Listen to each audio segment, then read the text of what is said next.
Tonight, joined at ringside now by World Championship boxing expert commentator Emmanuel Stewart. Emmanuel, Alfredo Angulo is the kind of fighter who likes to stalk and hunt you down. Does Yorgey have the kind of lateral movement and boxing skill that could bother him? Yes, he could, because actually Angulo is not the fastest fighter himself. His speed is good, but it's not blazing speed. So I think he has a very good chance of beating Harry Joe to box very well early in the fight here. And it may be a problem for Angulo as the fight goes on. El Perro, as you know, suffered his first defeat earlier this year when Kermit Cintron boxed, counterpunched, generally bamboozled Angulo in a fight that Angulo had expected to win by stalking Cintron the way his sometime role model Antonio Margarito did in Margarito's 2 wins over Cintron. Instead, Cintron outboxed Angulo, got the win. Now, Angulo and his promoter, Gary Shaw, suggest that the fighter may not have felt well. Might have had the flu that day going into the fight, but it's ancient history at this point as he tries to go forward in his career. Well, Angulo had a brilliant amateur career, too. That can be possibly an advantage going into the fight, even though Harry Joe has the undefeated record. And to some degree, it's the crowd favorite, being that he's from Ohio, Pennsylvania, he's trained in Ohio. So he has a big following with the crowd and his family here, but Angulo had a good amateur background, and that also can be a big factor as the fight goes on. Yorgey has hooked up with Jack Lowe, famous as the trainer of Kelly Pavlik, and now trains in the same gym with Pavlik in Youngstown, Ohio, which culturally, Max, is a perfect fit for him. Yeah, the interesting thing about Harry Joe Yorgey is his former promoter, Don Elbaum, was keeping him as a local attraction. And generally when promoters do that, it's because they don't think that if you throw the kid in the deep water, he can swim.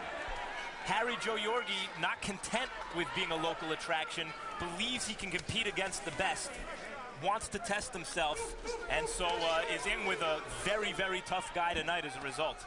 In the first 2 minutes of the fight, Yorgey has shown you that he's going to try to employ side-to-side movement to blunt Angulo's head-on charges. But Angulo seems to be punching with a little bit more authority and a lot more crisper with his punches. 2 hard right hands by Angulo in that exchange. The first one, a perfectly delivered right cross. Yorgey has made some contact in the round, but hasn't been able to put any real mustard on a punch so far. And it seems like Angulo seems to be better positioned physically right now for his body position. And Harry Joe seems to be in a position where he's brought him a far right hand. He's backing up, his head is up, and it looks like a right hand may come right over that left hand that he has that's held low as the fight goes on. And already Yorgey has found himself in several situations with his back against the ropes. Unless you are sensationally strong, you don't want to have your back against the ropes against Angulo. Give me water, give me a bucket. There we go. Double your jab, okay, triple your jab. Look for that 6 coming underneath. You understand what I'm saying? But don't be smart with it. You got to throw it quick. 1-1, bing, bring it up the middle. So he's leaning right into it, okay? Be careful with your hands, bring them back, and keep staying to your right, okay? Jab a little bit more. Jab a little bit more. Well, you get him on the outside. Step in, attack to the body, and then the uppercut, right? Double jab, double jab. If you stay in the ropes, you're going to get him. You got to get him. You got to come in and throw. CompuBox numbers in round 1 found Angulo getting off to a relatively slow start, landing only 8 punches in the first 2 minutes, and then bombarding Yorgey with 16 shots in the last minute of the round. 24 of 85 overall. Yorgey was 16 of 56. And Harold Letterman gave the round to Angulo.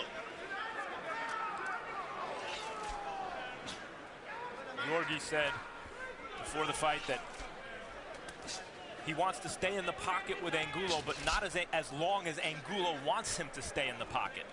He wants to get out before Angulo can really get off. In the first round, towards the end especially, you saw Angulo had Yorgey up against the ropes and wasn't letting him out of the pocket. Well, and it's a good right hand by Yorgey, but Emmanuel made the point about backing straight up. Obviously, if you want to employ side-to-side movement, you don't want to back straight up in exchanges with a guy like Angulo.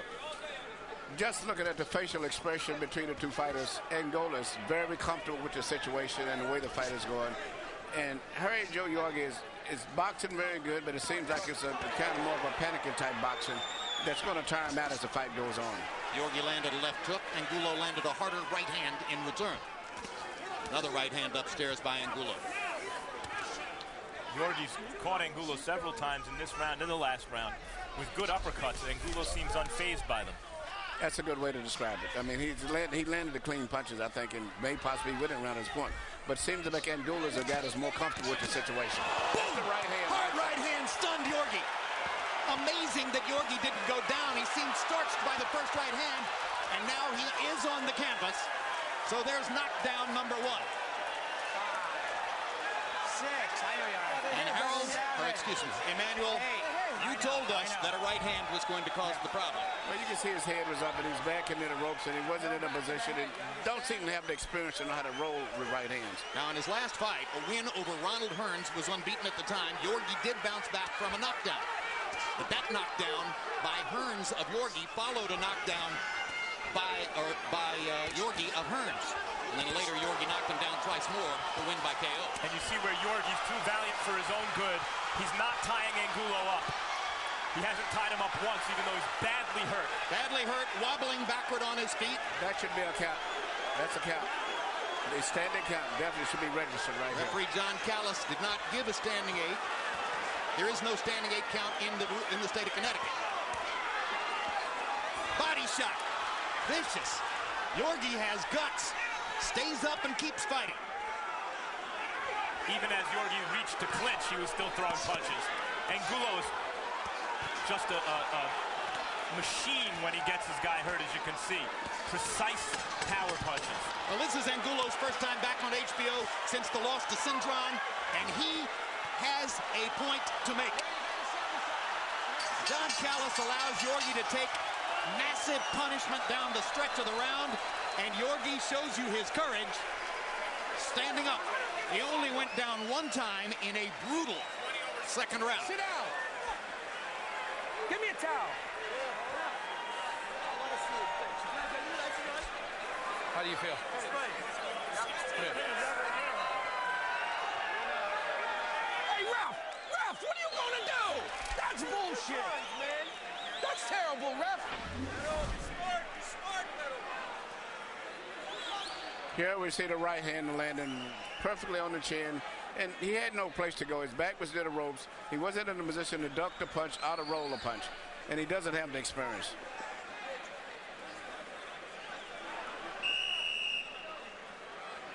It seemed as if Harry Joe Yorgey saw the punch coming and closed his eyes. And later in the round, you see just a combination of punches. Mainly the right hand was the key punch. Jack Lowe in the corner, in Yorgey's corner, violently very angry. upset at the ref because it did seem that the ref, rather than call a knockdown when Yorgey was being held up by the bottom rope, was allowing Angulo to essentially hit Yorgey when Yorgey was knocked down. No, he was definitely hit about 2 or 3 times while he was down. Another right hand stuns Yorgey. The fight, I just can't see how Yorgey's going to come pull us out because he don't have the experience. Well, talk about fighting fire with fire. Yorgey just doesn't want to give in. But Angulo is a harder hitter and keeps pounding away. And the experience. And Yorgey, especially against a granite-chinned opponent, may need to be saved from himself. You'll see there's no quit in him. Now, this is the kind of situation in which a fighter can be badly hurt. His hands are down. He is being hit by solid shots, and he is out cold now after the left and right combination. And the doctor races across the ring. And there is chaos above Harry Joe Yorgey. Chaos.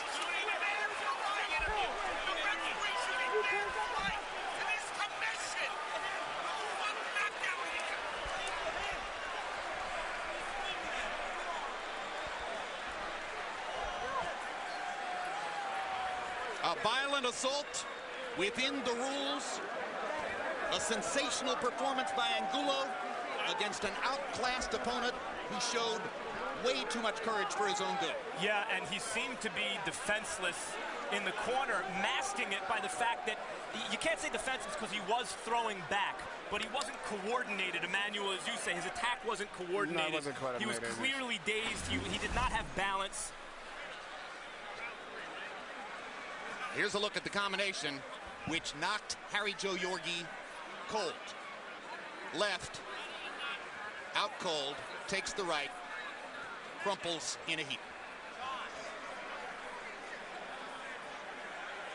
Another look. Watch the eyes, and you'll see that Yorgey is out cold after the big left hand right there.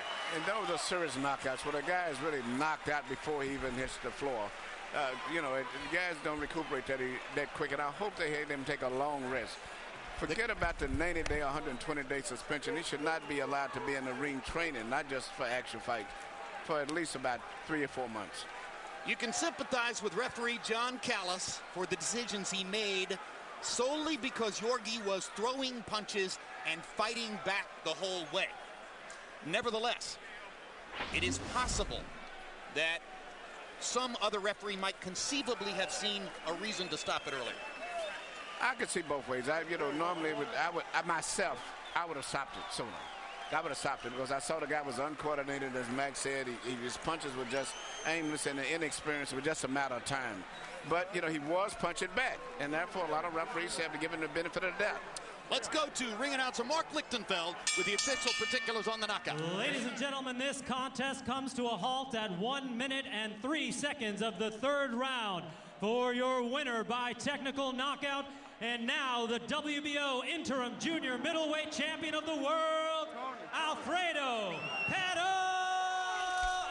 Angulo.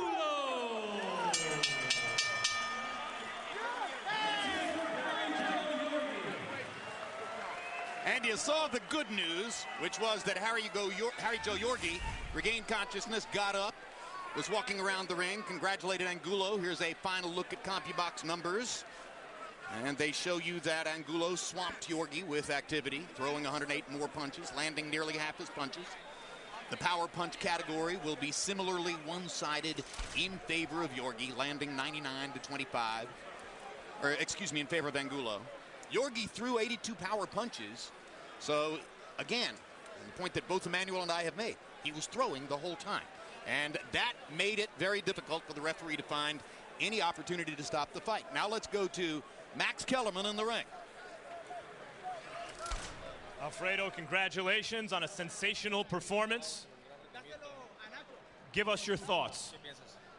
Nada, yo sé que Yorgey era un gran peleador, por algo venía invicto.